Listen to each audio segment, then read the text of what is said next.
Hello, praise lord అండి. క్షీరసాగర మదనం కార్యక్రమానికి స్వాగతం. మీ పేరేంటి? ఎక్కడి నుంచి కాల్ చేస్తున్నారు? అయ్యా నా పేరు లాజర్ బాబు అయ్యా. ఎక్కడి నుంచి అండి లాజర్ బాబు గారు? అయ్యా మచిలీపట్నం నుండి మాట్లాడుతున్నాం. మచిలీపట్నం పక్కన ఒక పల్లెటూరు అయ్యా మాది. ఓకే, ఏం చేస్తుంటారండి మీరు?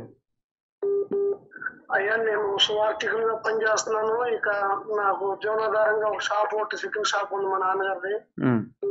చూస్తూ ఉంటాను. డౌట్ మీద అయ్యగారితో మాట్లాడదాం. ఓకే, మాట్లాడండి, అడగండి మీ డౌట్ ని.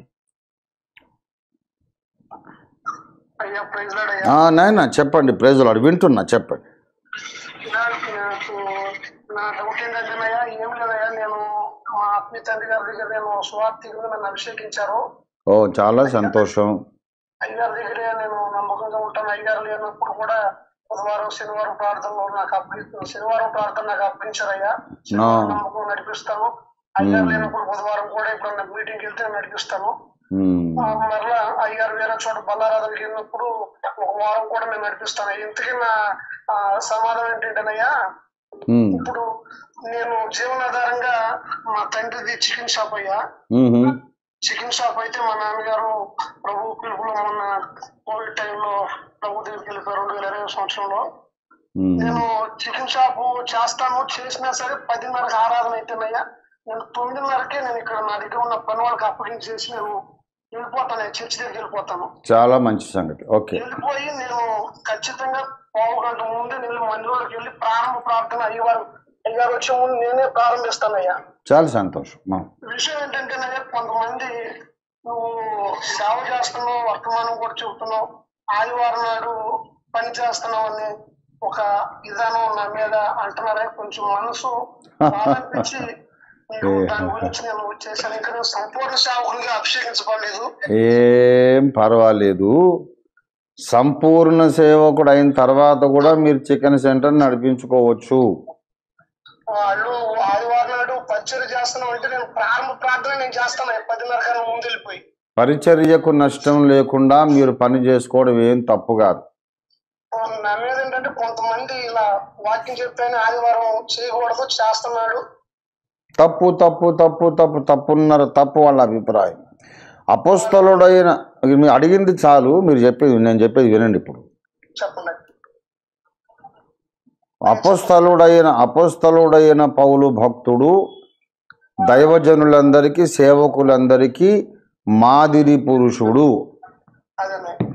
ఆయన చెప్పాడు, నేను స్వహస్తములతో కష్టపడి పనిచేసి మీకు సువార్త ప్రకటించాను. మాకు అధికారం లేదని కాదు, కానీ దయచేసి 1 కొరింథీ 9వ అధ్యాయము చూడండి, దయచేసి 14, 9-14.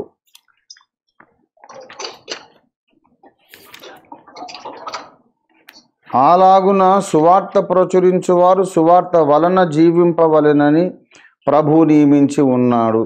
నేనైతే వీటిలో దేనినైనను వినియోగించుకొనలేదు. ఏం చెప్తున్నాడంటే, ఆయన స్వహస్తములతో కష్టపడి కానుకలు ఉపయోగించుకోకుండా కష్టపడి మీకందరికీ మాదిరి కనపరచాలని ఇలా చేశాను అని చెబుతున్నాడు. కాబట్టి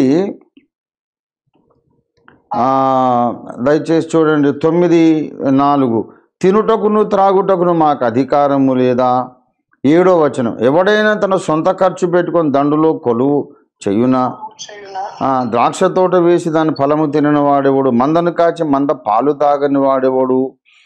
ఇవన్నీ అంటే సువార్త ప్రకటించేవాడు దాని వల్లనే జీవనం చేయాలి. కానీ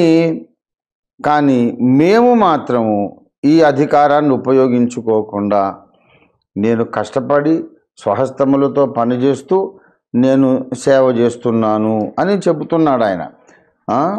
ఇది ఎందుకంటే మీకు మాదిరి కనపరచడానికి ఇలా చేశాను అని అంటాడు. అసలు పని చేయనోడు భోజనమే చేయొద్దని చెప్పాడు. 2వ తెస్సలోనిక పత్రిక 3వ అధ్యాయం చూడండి దయచేసి.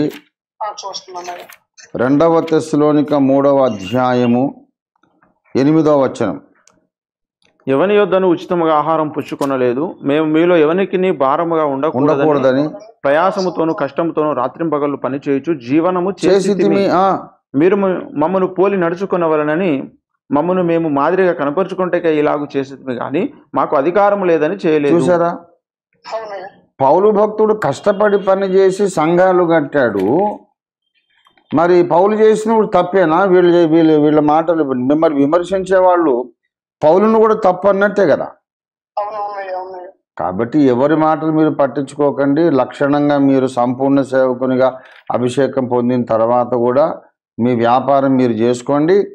పరిచర్యకు భంగం కలగకుండా, నష్టం కలగకుండా, ఆటంకం రాకుండా టైమింగ్లు అడ్జస్ట్ చేసుకొని మీరు స్వహస్తాలతో పనిచేసి కష్టపడి సేవ చేయండి, ఏం పర్వాలేదు. అయ్యా ఒక్క సెకండ్ అవకాశం అయ్యా. ఏం లేదు అయ్యారు, ఆయన వృద్ధాప్యంలోకి వెళ్ళారు. పళ్ళు అందించేటప్పుడు నేను ఆయనకి కొంచెం సహాయం ఆయన అందిస్తారు. ఆ పాత్రలో ద్రాక్ష రసం అవి పోస్తానయ్యా. దీని మీద కూడా వాళ్ళు ఇట్లా పనిచేసి ఆయన అతి పరిశుద్ధమైన కార్యంలో ఆయన సహకారి ఉండడని వేరే ఒక్కొక్కరు అంటే మనసు బాధ అనిపించి మీకు క్లారిటీ చేసుకుందాం. అలా విమర్శించిన వాళ్ళు అజ్ఞానంతో మాట్లాడుతున్నారు. వాళ్ళ విమర్శలు వాక్య ప్రకారం కాదు. వాళ్ళ అభిప్రాయం మార్చుకోవాల్సిందే కానీ మీరు మీ పద్ధతి మార్చుకోవద్దు. థ్యాంక్ యూ అయ్యా, నా మనసు ప్రశాంతత వచ్చింది. Right, God bless. ఓకేనా, థ్యాంక్ యూ. ప్రైజ్ లార్డ్ అయ్యా. Right, praise the Lord. Okay అండి, ప్రైజ్ ది లార్డ్.